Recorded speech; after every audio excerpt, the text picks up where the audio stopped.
Test, test, test.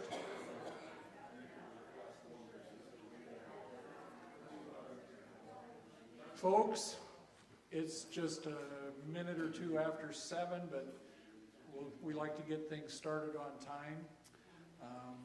My name is Guy Larson.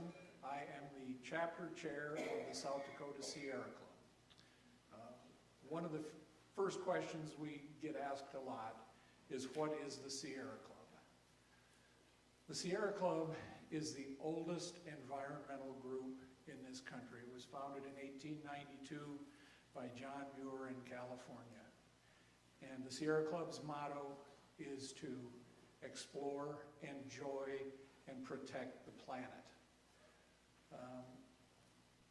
I am the chair of the South Dakota chapter. In the South Dakota chapter, we have the Black Hills group, we have the Living River group, which is in Vermilion, and we have the Discovery group, which is in Yankton. And in Yankton, we have a meeting monthly, the first Monday of the month. I'm really glad to see you all coming out tonight for this presentation. Give you a chance, number one, to listen to Paul. He's got a great presentation for you. Maybe expose you to the Sierra Club if you were unfamiliar. What does the Sierra Club do in South Dakota? Some of the things that we do, we are partners with some other groups out in the Black Hills area trying to protect the watershed of the Rapid City area, the Pactola Lake watershed. Other things on our radar are the carbon dioxide pipelines. Forestry is a big issue in the Black Hills that we try to influence the Forest Service on. Locally, we do things like supporting the Missouri National Recreational River people with volunteers for their watershed school and the river cleanup. So we have a pretty diverse group of activities that we try to do. But I'm really glad to see you all come out. Another thing we have back there, we're helping Dakota Rural Action. They currently have a petition drive. We're trying to get the governor to reverse her position on not accepting this nearly $70 million in energy rebates for energy efficient appliances, furnaces, windows, doors, insulation. There's some information sheets out in the back, or if you have any questions, feel free to reach out to me or to any of the other Sierra Club members. A couple of people I'll recognize. Suzanne Skirm is sitting over here. She's the head of the Living River Group, which is a co-sponsor of this event with the Discovery Group, and our chairman of the Discovery Group, Kay Swihart. And I'm going to turn the microphone over to her for the further introduction. Thank you so much, Guy. Some of the things that the Sierra Club has done this year, we're trying to take this into an educational, active group. And one of the first things that we did was watch the Lowe's Hills video on birding. And as a result of it, we got a Prairie Burn Association that was started here in this area also. So we're one of, 3 or 4 here in South Dakota now. So that's an active, it's not a branch of the Sierra Club, but it's something that came off from the Sierra Club. So that is growing, and we're receiving funds, grant monies and things to go ahead and purchase materials on that. One of I'm just going to go through you can see an idea of what our monthly meetings are. We had the South Dakota Game, Fish, and Parks conservation officers come out and speak regarding their law enforcement issues that they have and the wildlife problems that they're encountering at this point. We also watch migration videos of what we all are blessed to be able to see when they go through. Dr. Mark Sweeney from USD, one of the professors over there, did a program on river geomorphology, which was very fascinating. He's been studying that, and they were looking at the siltation issues of what is happening here coming in from Nebraska. As Guy said, we are involved with Keep Yankton Beautiful, the Watershed School for Students, which is about 600 students or so. How much? 300 to 500. Okay, I'm exaggerating, sorry. So, and then the river cleanup also. We did do the Yankton Outdoor Festival and Homestead Days. Dennis Mintke's involved in that and others. The Prairie Tour, we did a beautiful, beautiful walk. Prairie Tour over at Sue Grant's ranch and identified plants and flowers, and we had a lot of photographers with us that night also. That was a very well thing. So we always enjoy a little bit of food or wine or cheese and crackers or whatever, so we always have something there for people. We've gotten involved in the Dark Sky International program, and that was presented. Susan had done it over in Vermilion. I brought it over here to our club, and I have now taken that to the city of Yankton, and it will now be going to the county commissioners. I've been asked to do the presentation in Sioux Falls now, and you're doing another presentation in Vermilion toward the end of the month. But we're trying to get these cities to go dark sky during migration season. Austin, Texas has just completed it. Dallas and Fort Worth have both signed on to it now. Flagstaff, Arizona was the first city that did this. We watch Crown Jewels. That is protecting of old growth forest, and the Crown Jewels, this is a remarkable undertaking. We're trying to preserve these old growth trees, and they are going to go before the forestry, U.S. Forestry, for their decision in January. So we just had petitions that were sent in to protect these old growth forests because they are critical to the survival of forest. And they do a tremendous benefit, not only with the CO2, but also in the genetics of those forests also. We have got our planning for November. We usually meet the first Monday of the month. And our November meeting, I'm still working on that. We've got a couple of details to iron out on that as to whether or not the gentleman has just accepted a new job, and I'm not sure if he's going to be available. So we've got other things in planning. But anyway, at this point, I would like to read you a quick bio here. Excuse me one second. Here it is. And I'm going to introduce Paul Horsted. Paul has been a South Dakota photographer since the 1980s when he worked in newspapers in his hometown of Brandon and later at the Argus Leader in Sioux Falls. As an independent photographer since 1990, his work has been published in dozens of books and publications, including Life magazine, National Geographic, USA Today, and the South Dakota Magazine. For the past 20 years, Paul has specialized in researching the sites of historic photos, matching these locations with a modern view to learn about history and the change over time. His work in this area on the 1874 Custer expedition is featured in the book Exploring with Custer, which was released last year in a newly revised edition and is the subject of his talk tonight. Please welcome Paul Horsted.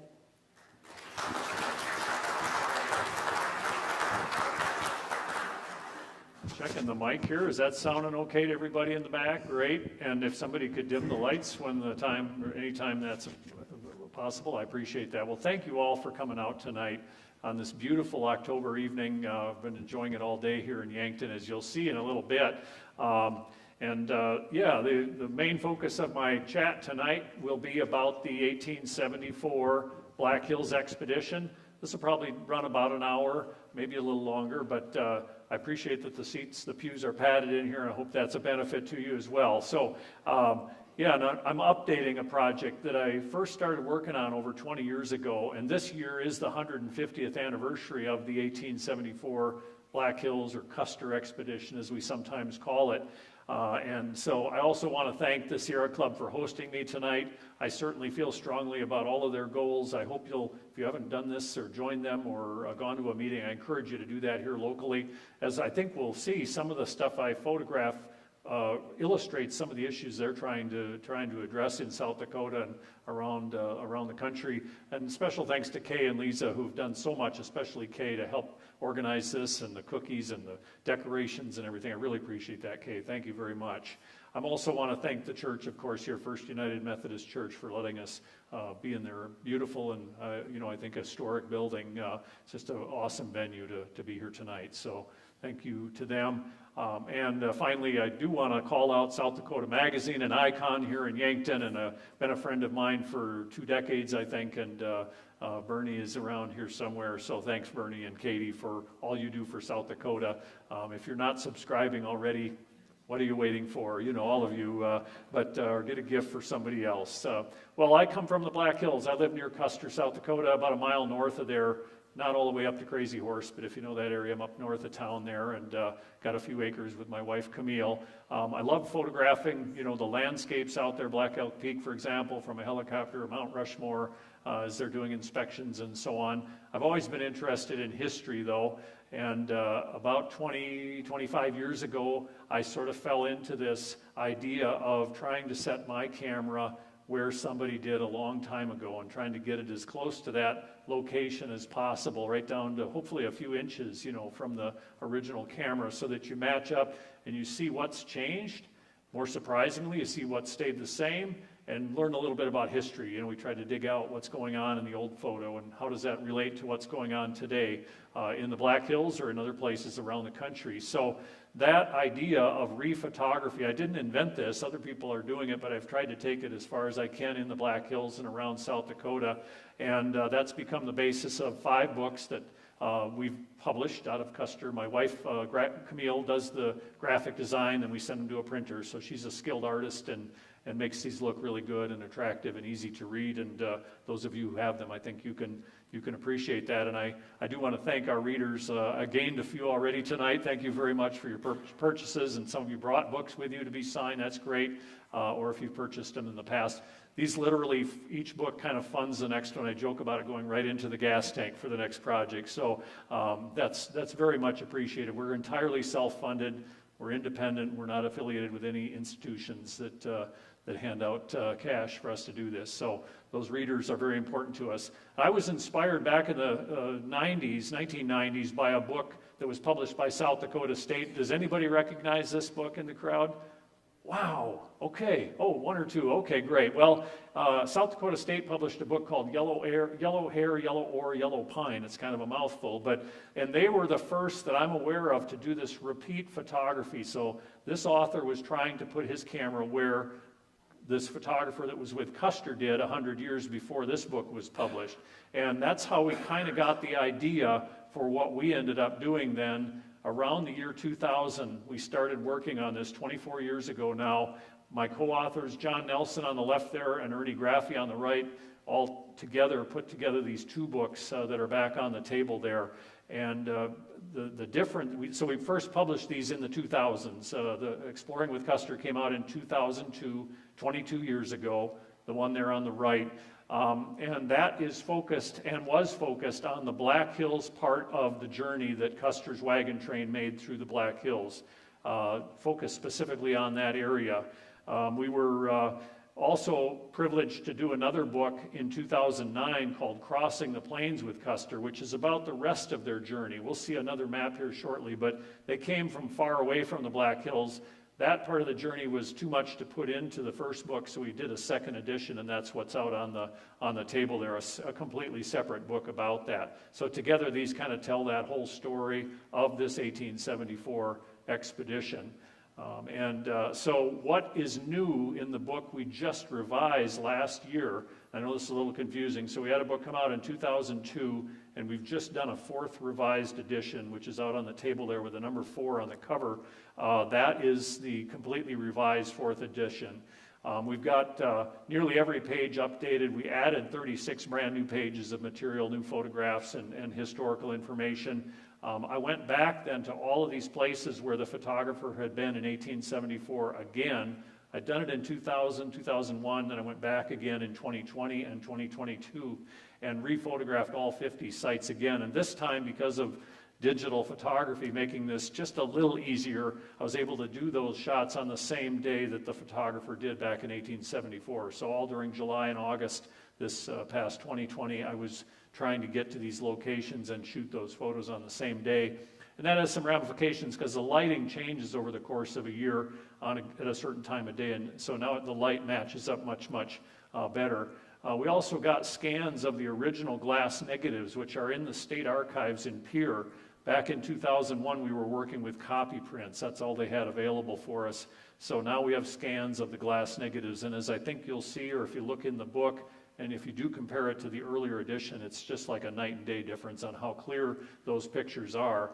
We've updated a lot of technology, of course, in 20 years, so GPS data is more accurate, and we're able to do a lot with the mapping along the wagon route. So if you've never laid eyes on this book, just in brief, the first half of the book follows Custer's route through the Black Hills. You can see where they camped, follow their trail, on roads and so on, mostly some hiking if you want to do that.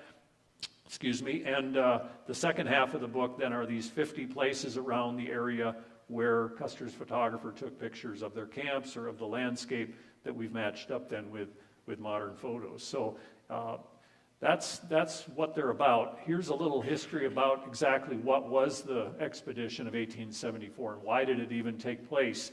This is 1874, of course, not 1876. And if we back up a little more, 1873, a lot of the people in this picture, not the wagons, but a lot of the people came right through this town. As some of you are probably aware, Custer came through Yankton in the spring of 1873. I'm not as strong on that history, but I've done a little reading about it, and they were caught in a blizzard. The townspeople were like rescuing them, letting them stay in their barns and cabins, and perhaps some of you have stories about that from your ancestors. So there is quite an attachment or a history here in Yankton with Custer, General Custer, coming through with his troops in 1873. He was on his way up the Missouri River, eventually getting to Fort Rice. He was being posted there after serving in the South after the Civil War.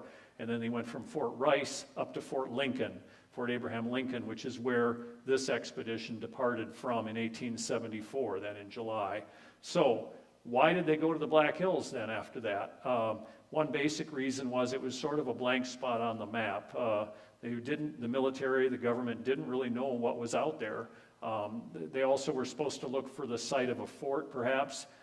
General Sheridan, who was Custer's superior, thought that the Indians the Lakota were coming out of the Black Hills and raiding settlements down in Nebraska, and he thought, well, we'll put a fort out there and maybe we can, keep an eye on them. But clearly they needed a map of the area to navigate successfully on future trips to that area if there were to be any.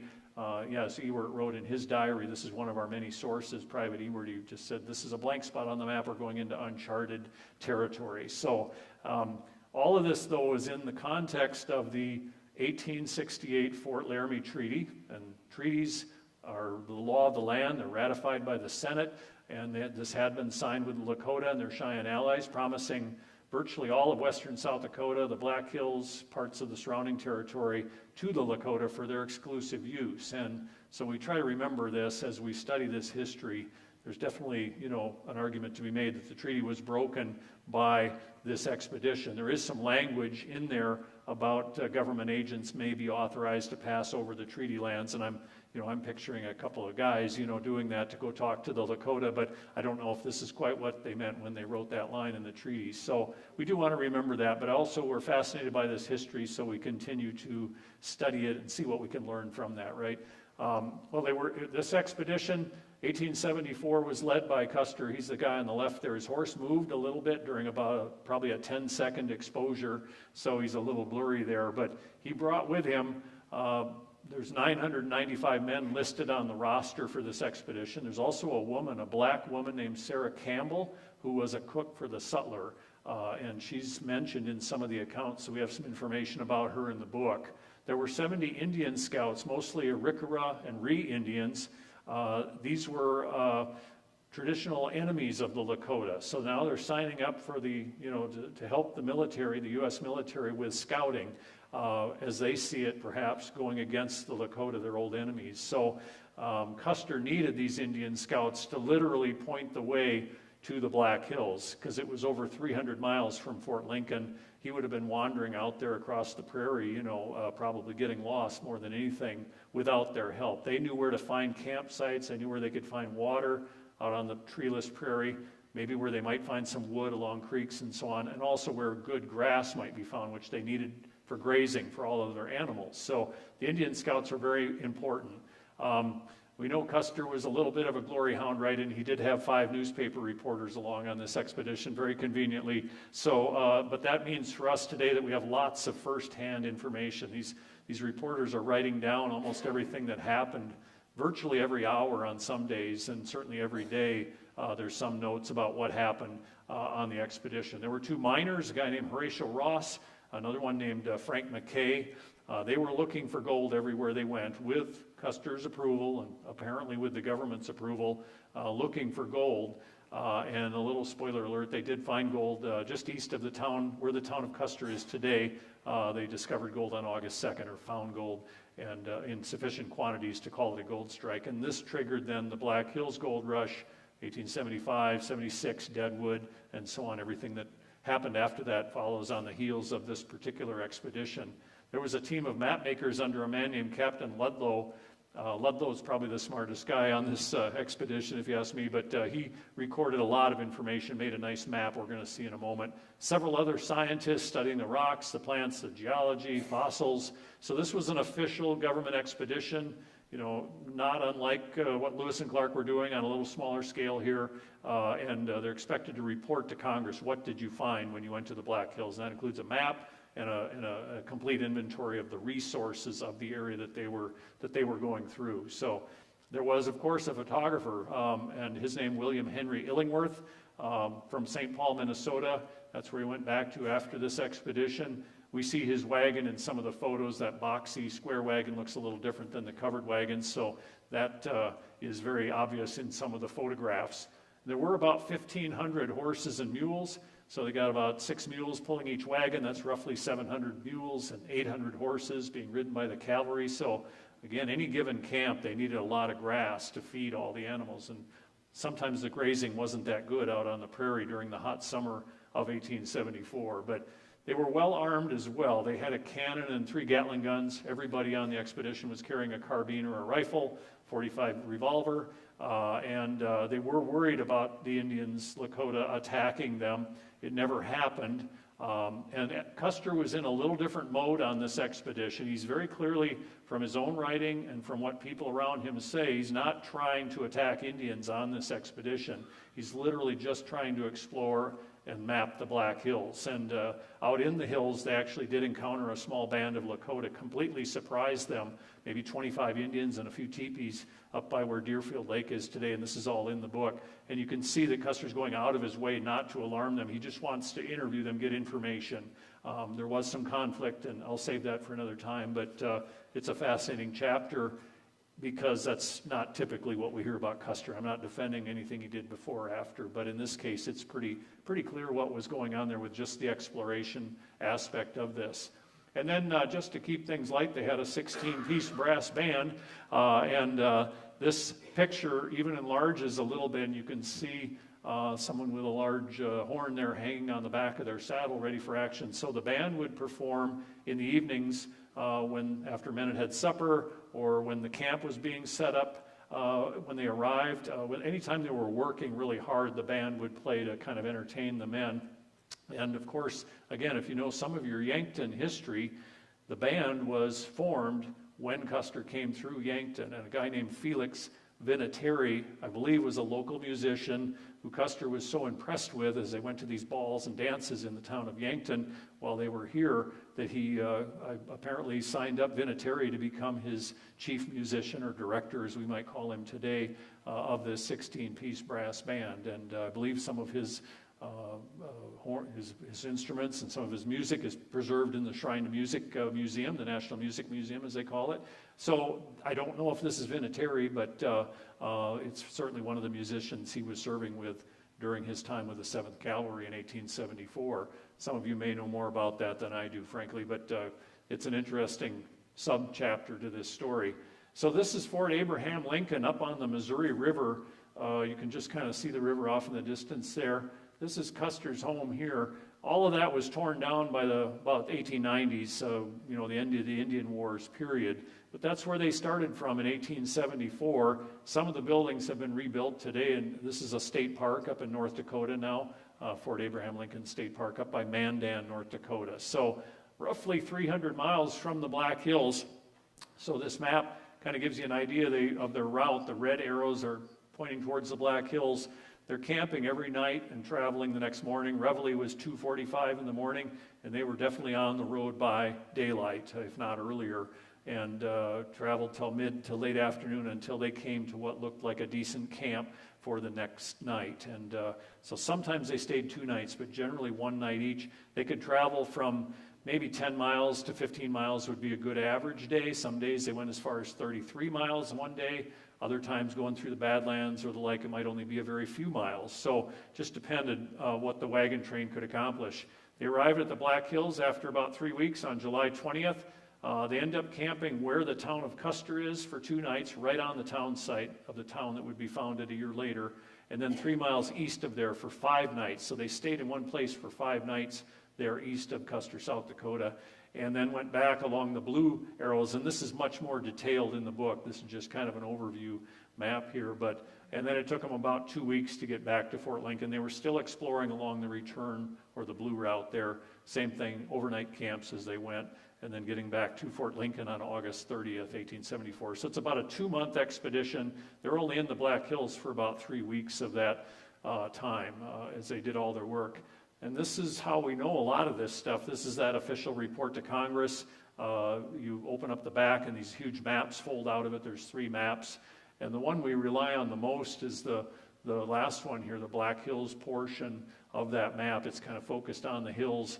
And when you have a moment to examine that or scan it in and zoom in on the computer, you can really see there is a lot of detail.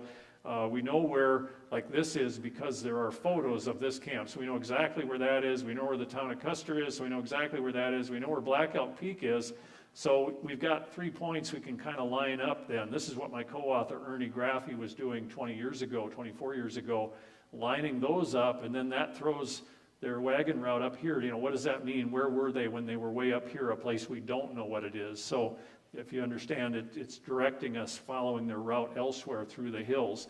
It's very detailed. There's arrows going both directions showing the route of the wagon train, and places, French Creek is on here, Laughing Water Creek. They called it the Organ Pipes. That's an area that we call the Cathedral Spires or the Needles of the Black Hills today. So they went right through there on one of their explorations to Black Elk Peak or Harney Peak.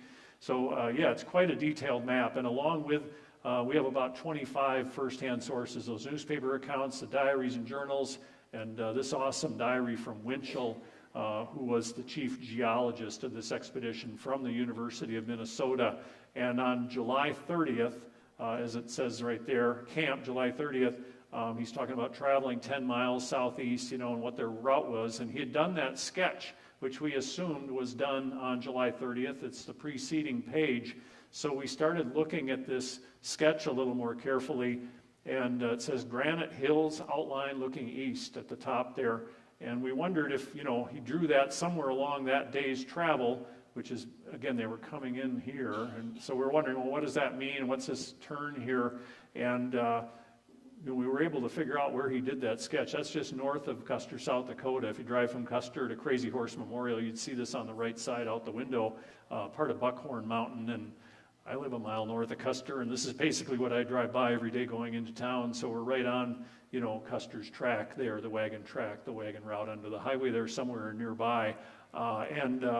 So that's kind of neat to put that together. It's one of the reasons I got interested in this, as well as these photographs, or stereographs as they were called, stereo views of the Black Hills, as published by William Henry Illingworth, the photographer.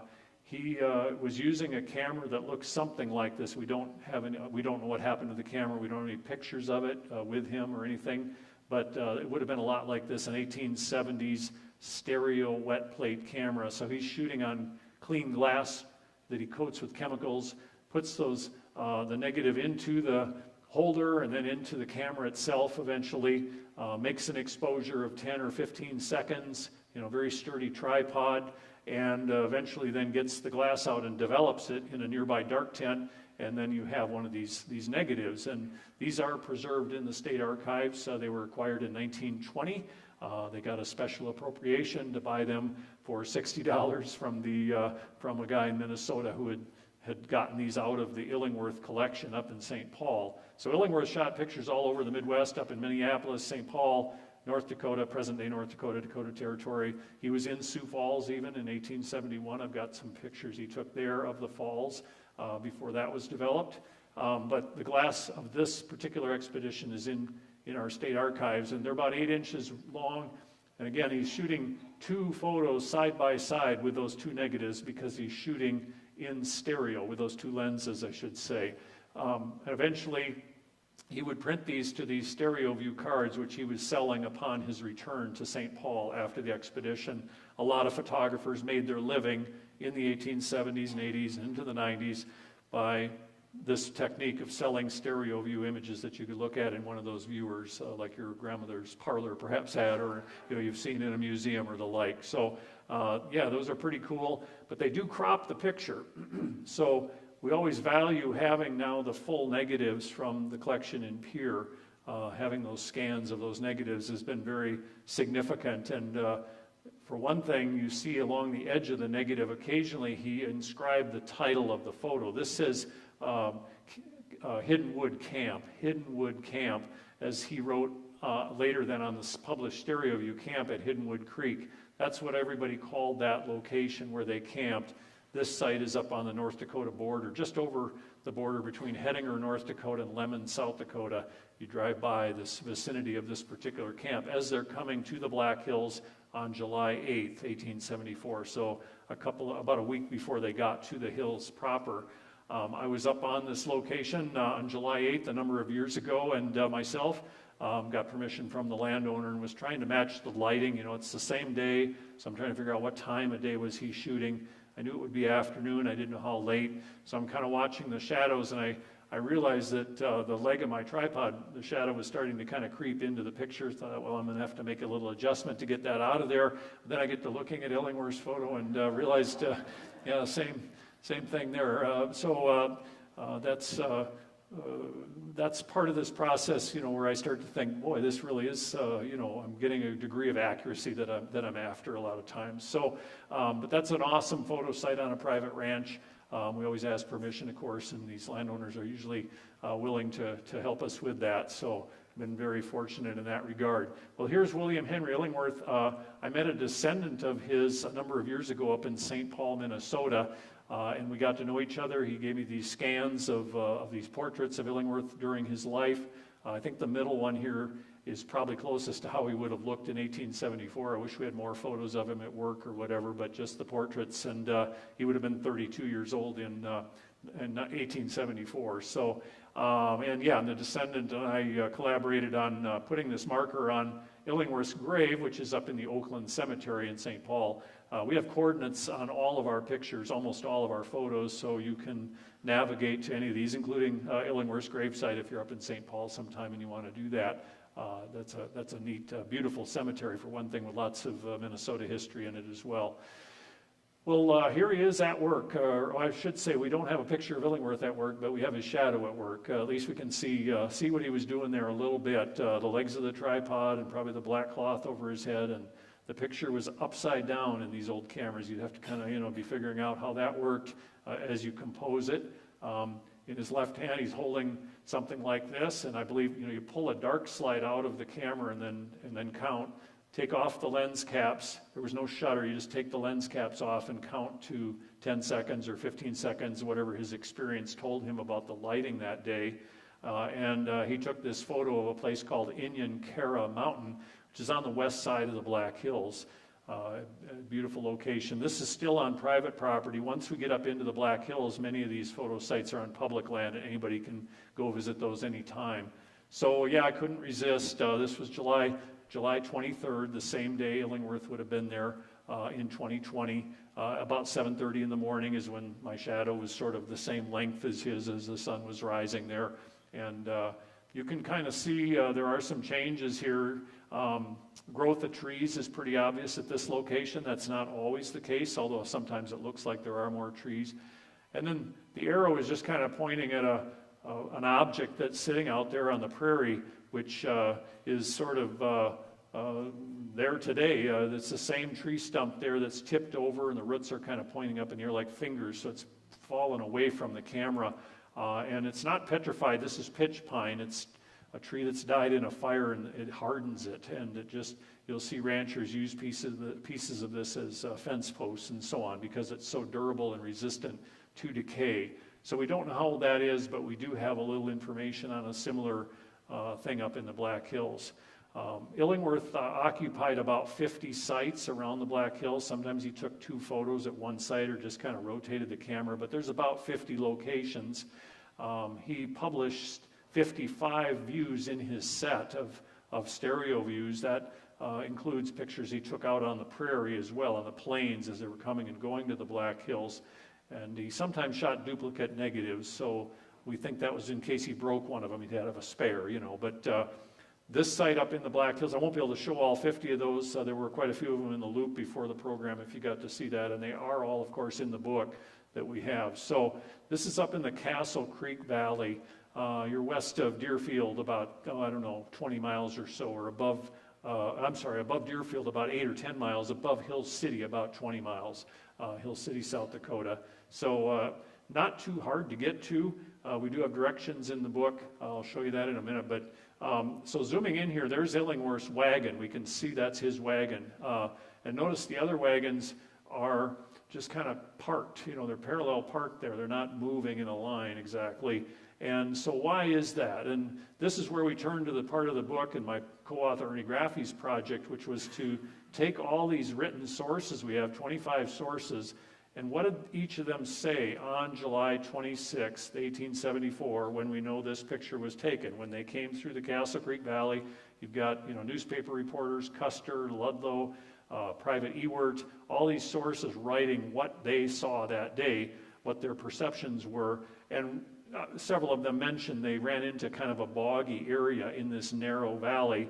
It was a beaver dam that kind of filled the valley with water, and they're trying to get around it, and they're getting bogged down.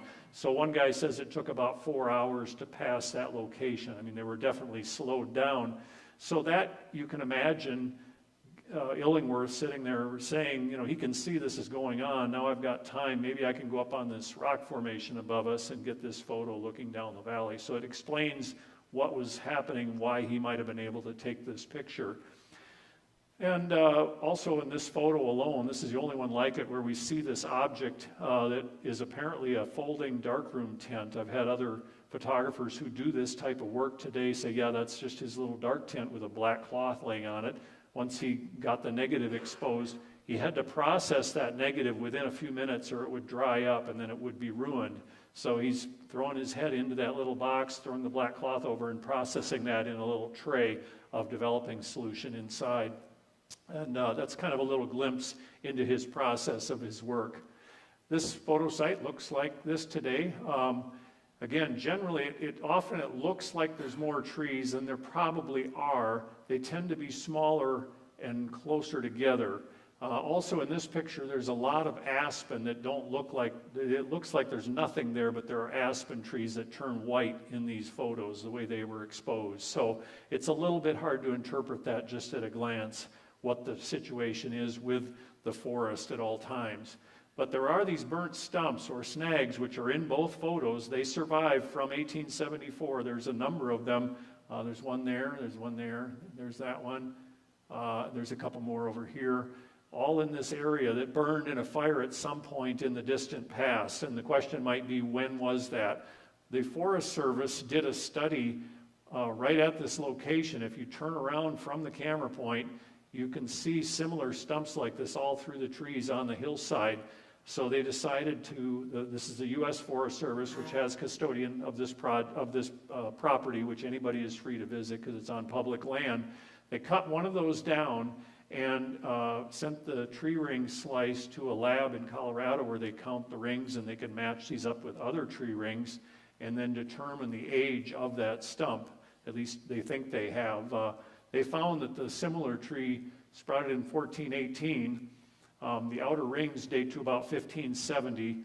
They think it burned in a 1685 fire, so it would have been a bigger tree. Then it burned, and this fire burned down to the 1570 level. But if that's true, that snag or those like it have been standing there for, going on 350 years, and in any case, that's a 600-year-old piece of wood that is in the bottom picture there that was taken as a sample near these others. So it does give you some idea of the antiquity of some of these. I don't look the same at any stumps anymore, out in the Black Hills when I see something like this out there. Pretty interesting. Well, this goes back to the earlier edition of this book, our 2002 edition. If you have that, you'll see a picture pair just like this. And the quality of the I'm sorry, I went too fast there. Let me just back up one slide here. The quality of the historic photo is a little murky, and you could kind of see when I jumped ahead there what the difference will be. And also, the conditions on the ground where I was trying to get to the photo site was very different as well. The trees were very dense back in 2002. There had been fire suppression in the Black Hills for over 100 years, so that it allowed trees that would have been kind of cleared by Mother Nature, burning them once in a while, to get very, very dense. The Smokey the Bear, phenomenon was in effect. But what happened then between 2002 and the present day was a mountain pine beetle epidemic. So from about 2005, roughly speaking, to about 2018, we had these mountain pine beetles spreading through the Black Hills, and they would every year attack another patch of forest, and literally millions and millions of trees were killed. A lot of them were logged afterwards because they're dead anyway. They want to preserve the wood. So it was really boom times for the sawmills back in this period of time. And they got some really big trees because the bigger trees were more susceptible to the mountain pine beetle than smaller trees were. This is a really complex subject. I'm not an authority on it, but these are the kinds of things I'm being told by friends who work in the industry or in the Forest Service, and I saw it with my own eyes. I mean, you can still find stumps out there that are just huge that were cut because they died during the mountain pine beetle epidemic.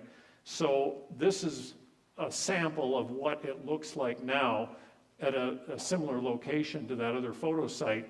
You still see the occasional remnants of dead trees that died in the mountain pine beetle epidemic, or they're laying on the ground. This one's actually fallen over now. This was a couple of years ago. But I could see now, there's this rock here. I mean, I literally couldn't see that in 2002 because the trees were so dense. You just didn't have any frame of reference. So kind of hard to explain, but that's a whole different environment now. What I am seeing then at other photo sites like this one, these are young pines that have grown since the mountain pine beetle. So here's a survivor that didn't get the beetle for some reason. This one died, this one died. These are dead trees laying on the ground, but their offspring are now starting to grow. Now these are not big enough trees to send to a sawmill and make boards out of, obviously, but they're very dense and close together. So I'm going to go out on a limb here and just say, if you hear a politician saying we need more logging in the Black Hills, I'm not saying we don't need any logging, but what we really need is some thinning. We need thinning of these dense, small trees that are really a fire hazard. As they get taller, they just become a wall of fuel. And that is something I think people need to pay more attention to. I'm really nervous about having anybody look at these photos and make a blanket determination about more logging, less logging, what do we need out there. We really got to listen to our scientists in the, I'm going to say in the Forest Service. They know what's going on, and that's my reference for information. But you can draw your own conclusions looking at that. It's been really an odd situation for me to have lived this long and seen the forest go through this whole cycle of where you literally couldn't see anything to now where you have these open vistas where the trees have all died and or been logged out because of the fact that they died. Well, off in the distance there, the photographer, Illingworth, titled this picture, Harney Peak at 10 miles. And of course, we call it Black Elk Peak today. But this was his first glimpse of that mountain.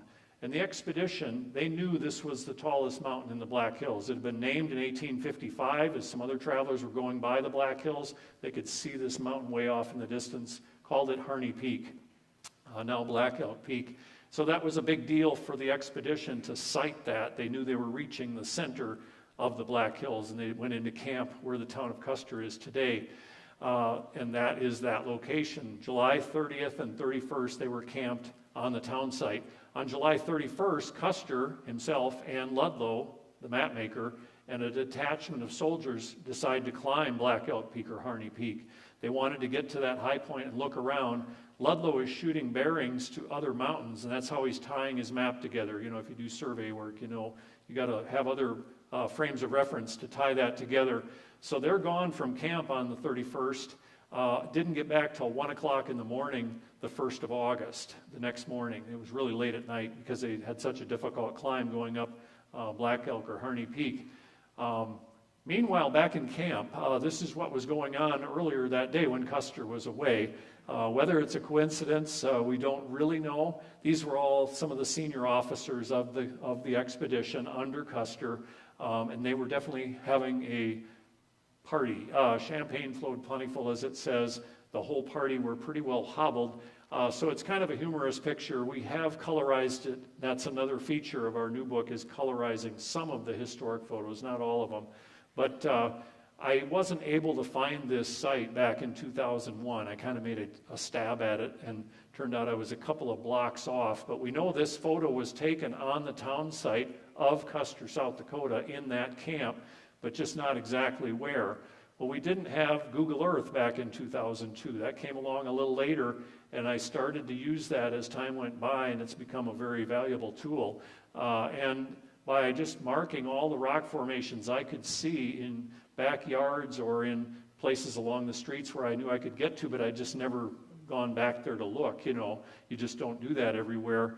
I was able to eventually arrive at a location that I thought looked like it had some potential to be this site, and it's right in the town. The rocks are very similar. They're not identical. There are pine needles raining down all the time, kind of burying that lip of those rocks. But the Mickelson Trail, if you've ever been on the Mickelson Trail out in Custer, you've probably gone right by this spot. So that's a former rail line where they would have done a lot of excavating. I don't know if they affected this site when they came through and did that in 1890. It's possible. But there are a couple of other tantalizing clues, and this is the kind of thing I'm trying to tie all these little points together. This tree stump, or tree, I should say, there is a stump in the appropriate position there at this photo site. Whether, that's definitely the same tree, I can't say for sure. I'd like to see a professional archaeologist do some work here, and maybe they could determine whether that is actually the site. But that's what we put in our book, sort of with a caveat that we're waiting for more information to kind of firm that up. That one doesn't have the prominent rock formations that we see in a lot of these photos. But this is going to go a little faster. Mountain pine beetle there you can see again. Same dead tree here. It's just leaning over a little bit. This is on Calamity Peak, about 3 miles east of Custer. And that's a beautiful shot. And one of the things we got out of these scans from the original negatives is now we see clouds in the sky. Those were always just white. When you made a print in a darkroom in the old days, that was so overexposed it would just be white. But now we have these digital high-res scans, and we can bring that sky out. And it shows really what a master photographer Illingworth was. He really was good. He's even shooting against the sun here a little bit, which is highly unusual for this time frame for photographers to do that. So that's what I was doing as well. And I was trying to get, like this shadow here matching up. And again, that was about 3:45 in the afternoon around August 2nd, 1874. So that's the same tree, as I said. And there's also this little pine here growing out of this rock, and that's still there as well. And I've seen other examples of this kind of thing. That's a 150-plus-year-old tree that's about this tall, a ponderosa pine, not getting very many nutrients out of that solid granite there. So, yeah, there's a lot to take out of some of these photo pairs. Same live tree, both pictures. Again, cloud formations, and then if you can just glimpse, there's part of their campsite there. This is what they call their permanent camp, where they stayed for 5 days east of Custer, South Dakota. There's another view of the camp, some horses grazing here, cloud formations, same boulder. This one's very easy to get to on public land, just off of America Center Road, maybe 100 yards or less. You walk up a hill, you'd be looking at this site. GPS coordinates in our book. So, and then that last photo was taken from about right here. Now he crossed the valley up onto a high rock. We can't see that, but he's looking again across the camp towards Black Elk or Harney Peak, off in the distance, the Needles. And this is Calamity Peak. And we're about 3 miles east of Custer. If you drive from Custer over here, 3 miles, drive across this campsite, you get to Custer State Park. Stockade Lake is off to the east there, if that helps you get your bearings at all. But right in the middle of the highway goes right through that campsite now. Well, very famous picture here taken by Illingworth on August 7th, 1874, of Custer with this grizzly bear, Custer in the middle there. The other people in the picture are Bloody Knife, a guy named Bloody Knife, Custer's chief Indian scout, very important individual, killed at the Little Bighorn a couple of years later, fighting right alongside Custer's troops. Private Noonan, Custer's orderly, and that's Captain Ludlow, the map maker. And again, one reason we wanted to colorize these photos, you can start to bring out things that we know are there. He's wearing a little badge on his hat there, the brass buttons, the trim. We tried to use historically accurate colors when we did that. There are no grizz in the Black Hills grizzly bears anymore, of course, so we have occasional black bears wander through. I had a mountain lion go by my front door last spring, and I got it on a camera. Pretty cool, but no grizz tearing down the front door or anything, fortunately. But they did shoot this one on August 7th, 1874. We know that because, again, every person who wrote a diary wrote about this bear being killed, and so did all the newspaper reporters. It was a very big deal to the folks who were on this expedition. And I could, go on for an hour about this. I won't. I'll just say very quickly, Ernie Graffy, my co-author, figured out where this campsite was of August 7th by using that map. And he said, I think it's here. Let's go there. We'll see if we can find the photo site in the camp area, which is what we did back in 2002 with the help of a reader, actually helped us find that actual location on private property. It's about 2 miles north of Rochford. And the part that was very difficult for us was there was already a historic marker another 2 miles away that said this is where the bear was killed, this historic marker. And yet we found these rocks. We know you don't want to argue with a historic marker, but that is what we discovered on private land, that the rocks are actually elsewhere. This is about 6 o'clock in the evening. Again, I was really watching the shadows here on August 7th, trying to kind of get that same lighting effect. So. And then the last shot that Illingworth took in the Black Hills is one of Bear Butte up on the northeast corner. They camped there for 2 days just behind the camera, a mile or so, and then eventually turned around and headed back for Fort Abraham Lincoln, where they arrived 2 weeks later. So just a few screenshots here from the new book. Again, the colorization, I think, is a big feature in this book, kind of brings it to life. We did add a 3-page essay by Jace DeCory, who was was a Lakota scholar and was the head of the Indian Studies Department at Black Hills State University for many years. And I'd heard her speak. I appreciated her wisdom. We chatted a little bit, and then a couple of years later I called her and I said, would you consider writing a Lakota perspective for a book with General Custer on the cover? We were kind of joking, and she said, sure, I'll write about the Sacred Black Hills, what they mean to us, what we lost, what we're hoping to get back, just to have that voice in the book as well. But we didn't change any or rewrite any of the rest of the history, but I did want to have this perspective added to our book, so we've got some pictures and stuff that go with that. We updated all the maps in the book, of course, checked all those again. We did find some wagon ruts which correspond exactly to the route that Custer's wagons took in the Black Hills. Right near the town of Custer, there's some ruts that we did not see back in 2002, so those are in the book now. And they would have surely been used by other travelers later, but we think they originated with the Custer expedition, and it's pretty obvious why that is when you look in the book. We've got grave sites and carvings. I'll just say real quickly that 4 men died on this expedition, 3 of them of dysentery or related stomach ailments, essentially.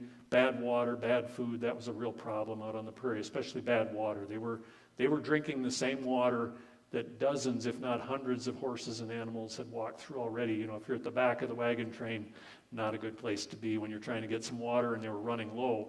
So, and then the 4th soldier was killed by another soldier in a very brief gunfight. They had a dispute for many years, apparently. So, a couple of those soldiers, 3 of them are buried in the area of the Black Hills. Those are mentioned in the book, or the grave sites are shown. There's also another grave up in North Dakota that's in the other book. But and then several museums around the Black Hills that have exhibits on the Custer expedition or artifacts on display, some of which we've contributed that you can check out. And that's the 4th edition. The other book, Crossing the Plains with Custer, just to explain the difference again, the yellow book I'll call it, That's about their trail to and from the Black Hills, a separate part of the same journey, so these go together. That book has pictures that Illingworth took out on the prairie, as well as photos that I took that is where they went by. The map tells us they would have gone right through what you're looking at there, and we wish Illingworth had taken a picture, but he didn't. Or here near these Badlands north of the Black Hills, you would have seen them going by according to those maps and the accounts that tell us what the terrain was like that they were going through. We do have a number of photos of artifacts that have been found at campsites out on the plains. This is on private property with the permission of the landowners. Okay, I want to be clear about that. Not on federal lands, but there are some ranchers who had found things that they shared with us, and then, that's what's photographed in the book. Yeah, the deal tonight, if you hadn't heard already, we have a few more of these Crossing the Plains with Custer's book. The publisher overprinted a little bit, and so we're giving away a free copy of that with any purchase of either the hardcover or the softcover edition of the Exploring with Custer book. So hope you take advantage of that.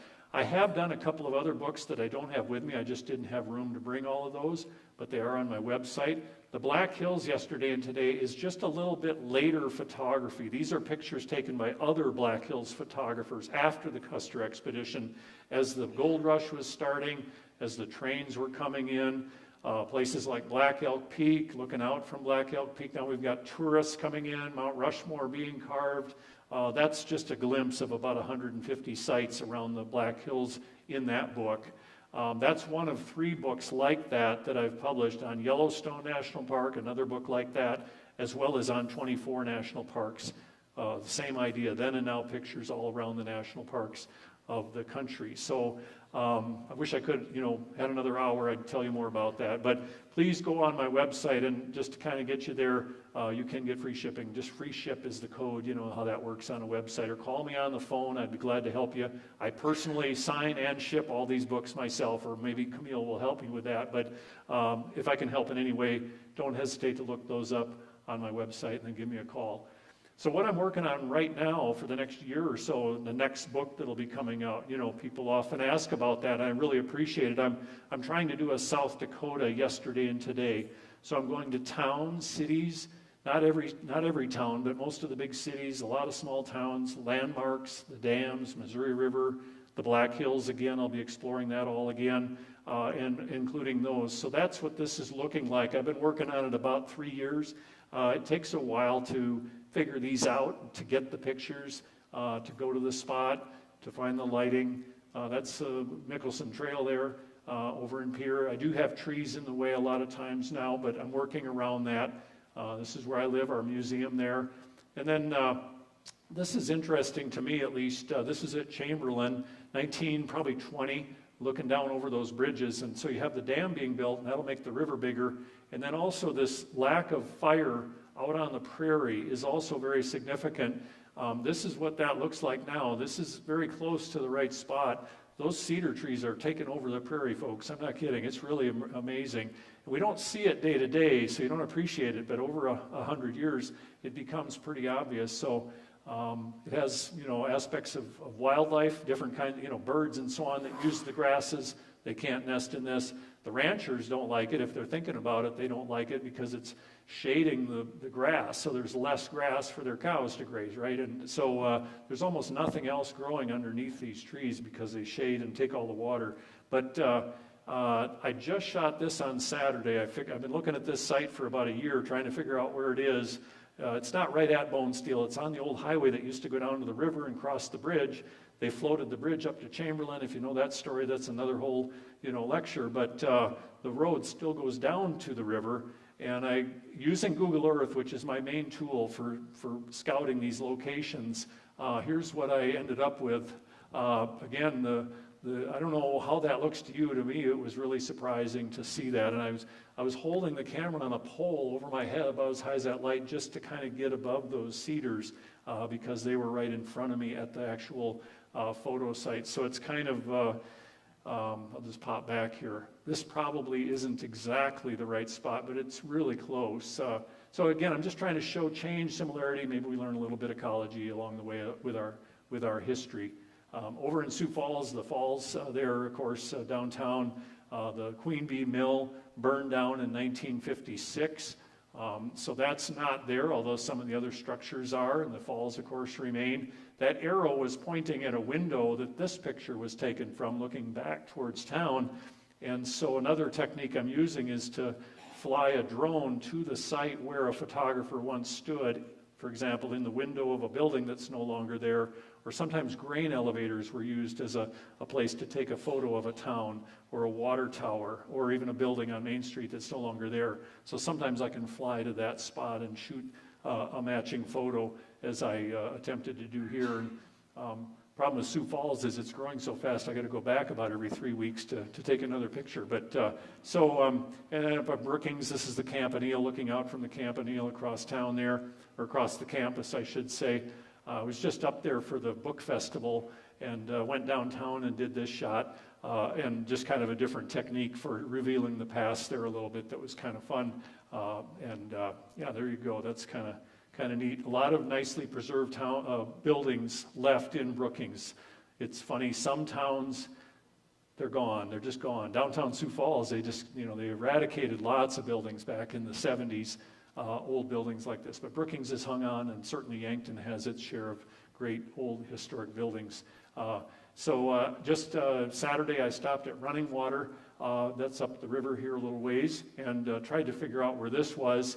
There was a ferry there, of course, as well as the steamboat traffic. Look at the background here as this kind of fades real slowly. The background really matched up well. I'm not sure that's the correct foreground. It could be farther up I've gotten some information that the steamboat landing was actually maybe 200 yards from where I was. I might go back and look at that again sometime, but it's not always a perfect process. Then I just started doing some shots here in Yankton the last couple of days while I've been here, and this is out on the Meridian Bridge, of course, celebrating, as I understand it, its 100th anniversary this year. So that's kind of fun to see that. Did this one this afternoon. I kind of looked at it earlier, but so I didn't know that they were going to start digging right in front of me there when I was there yesterday, but that's going on down in your park right now. I can tell you that from my experience earlier today. But that's, I don't mind that. That may end up in the book. I don't know. That's just what was going on the day I happened to visit. And then that's the post office, and it's on the Meridian Highway, as they say here. It's funny, I put this on Facebook, and a lot of people thought this meant the year. It's just a code for the photographer's use, the negative number or something, but 1817, obviously, there weren't much going on here in Yankton. But, I just shot this one this afternoon. October light is different than the summertime light, so I probably will come back and try this one again in summer lighting to kind of get that a little closer. And then this one's kind of cool, 3rd Street West, a guy riding his bike there, and the nifty old vehicles from probably the late 1930s, I'm going to say.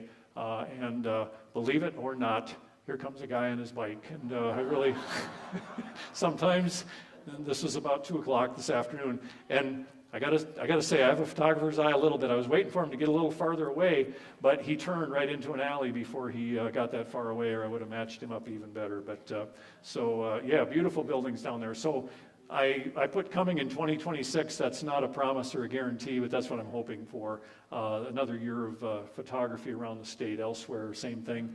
And it's so flattering. I have people ask me, like here tonight, what about this sheriff in 1890 in Yankton? And that's your department, not mine, I'm afraid. I'm doing this kind of broad overview of the whole state, and it's hard to zero in. I'm lucky I knew Custer was here in 1873, but I'm still interested in those conversations. I appreciate any feedback, old photos, whatever you want to talk about. I'm always interested in that. You can get a hold of me through my website, email me, call me on the phone, or my Facebook page. I recommend staying off of Facebook till after November sometime, for various reasons. But anyway, but you can follow my stuff there. I was posting today about what I found in downtown Yankton, and enjoying that. So, well, my little sales pitch here as we wrap up. If you didn't see the signs out there, we did this is the revised 4th edition. Just came out last year. So it's still very new, all new material, as I mentioned. We did a hardcover, and we only did 1,000 copies in the hardcover. And my wife Camille very neatly numbered all those through 1,000, and my co-author Ernie Graffy signed all of them. You know, all 1,000 of them were in our storage house there, and then I signed them, and then we packed them back in the boxes and kind of took a little break for a while, but took a couple days. So those are $99, and that's why they're $99. They're a special edition if you need a gift for somebody or, you know, for yourself. That's what that is. But the soft cover is the same book, $49, and you do get the other one free, the crossing, or you can buy it for $25 if you just want that book. But I want to emphasize that's $45 at Wall Drug, on Amazon, anywhere you might see it. But because I'm standing here in front of you and a publisher, we can make this deal. So if I can help you with that, let me know. And then please do look at the other ones again on my website. If you're interested in any of those, I'll mail them over to you, and you can get free shipping. So my final then and now photo. I went to journalism camp, you know, in high school at SDSU. That's a couple of years before I graduated, or a year before. But and I did finally attend SDSU as well, as was mentioned, and found my way into newspaper photography, little knowing that eventually history would come my way, and I would end up standing around in front of nice audiences like you. So thank you for your attention tonight. It's really been a joy, and I appreciate it very much for you all coming out tonight. Thanks again. Thank you. Thank you. Thank you so much. So I don't know if we want to do questions or how you'd like to proceed, or if anybody's got to get up and go. You know, we've been sitting a while very patiently. What did you have in mind, Kate? We didn't really talk about this too much, but I ran across Paul, we just met yesterday, but I ran across Paul on Facebook, even though we're not supposed to be on it. But he had a posting and supporting the endeavor of the governor of trying to add additional campsites to Custer State Park. And I know he was opposed to it. I better speak about that really quick. Yeah, there were a lot of us opposed to it. But when I ran across Paul, I thought, this is a guy I want to get to know. And I appreciate what he does and what he's involved in. And you and I were at SDSU at the same time. Yeah, I just yeah, see that. I know, yeah, little Good choice. Yeah, no, it was. So I want to just say quickly, because I appreciate you bringing that up. I'm not a raving environmentalist, I don't think, but this campground thing in Custer State Park, if you can picture the wildlife loop where the buffalo and the elk and everything are, and yeah, there was just suddenly this proposal from Game Fish and Parks to put a $10 million campground, you know, I think that was only 50 sites, and maybe it was more than, it was 200 sites, excuse me, 50,000 per site. This was about, I don't know, 4 years ago. And I realized, you know, they just put out so little information, and I have friends that work in Game Fish and Parks. My brother left them a bunch of money when he died. I mean, we admire Game Fish and Parks, but I didn't understand where this came from. And they released so little information, nobody knew where it was going to be, but they finally had this thing in the Argus Leader, and I was like, well, that's right next to the airport, and good Lord, that's right on the wildlife loop. You know, they're going to put a campground there, and I went down there, and I took a couple pictures, and I couldn't believe it. I put it on Facebook, and I said, does this seem odd to anybody else? This is where that campground is going to go, and the counter just started going like this on Facebook. It was unbelievable. It was shared 6,000 times. I've never had anything shared 50 times on my page. And so the legislators, as your own can probably tell you, they got literally 1,000 emails. And I'm not saying that was all from me. The campground owners were opposed. Everybody in Custer was opposed. I didn't know anybody who thought this was a good idea except whoever dreamed it up, you know, in Pierre. And so I wasn't going to talk about that tonight, but I'm totally open to talking about anything I've ever posted or thought. And so I did want to explain that. Needless to say, that one got shot down in Pierre. But sometimes those things just zip right through before we even have a chance to catch our breath. And so, yeah, I don't know that that'll be the last we hear of it. We could use, I appreciate people come from here, they go to they want to camp in Custer State Park, and we need more space, but it's really become a small city compared to what Peter Norbeck designed in the 1920s, you know, and it's this creeping development that worries me a little bit about Custer State Park. So, you know, we all have our opinions, I know, and so I respect that, but that's where I was at with it. Not that I didn't want that in my backyard or anything. I think people should come to the Black Hills and enjoy it. So, well, I didn't mean to get into that, but I appreciate, you know, letting me just kind of elaborate slightly on that. Does anyone have any questions for Paul? Any particular questions? Yes, sir.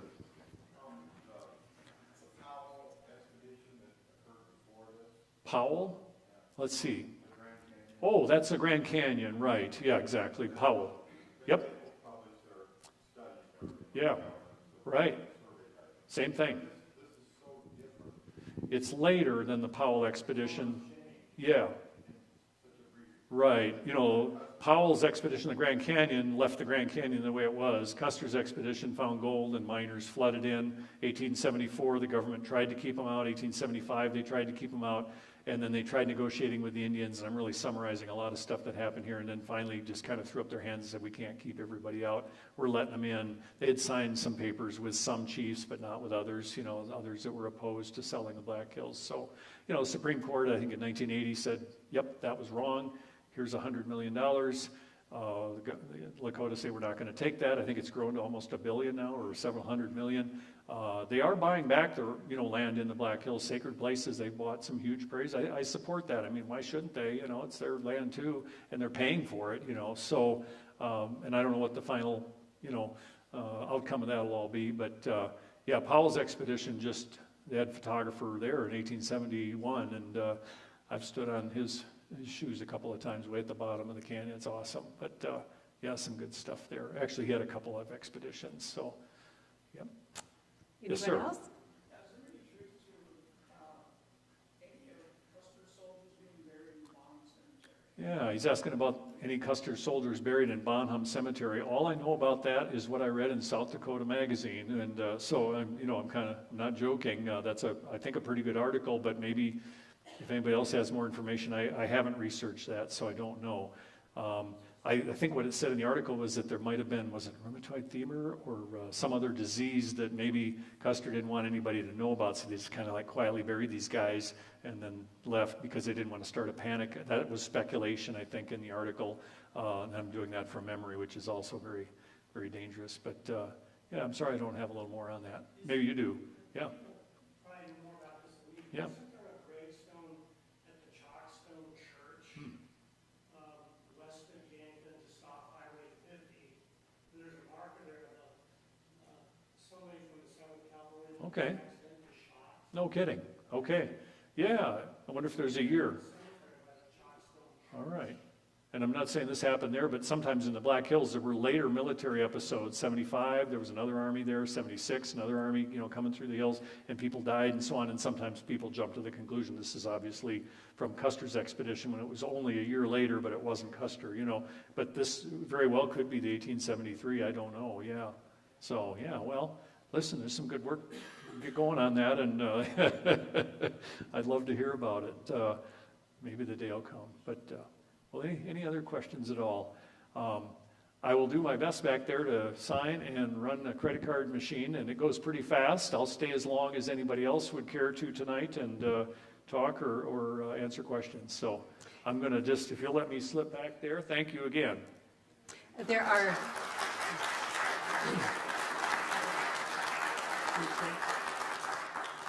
Thank.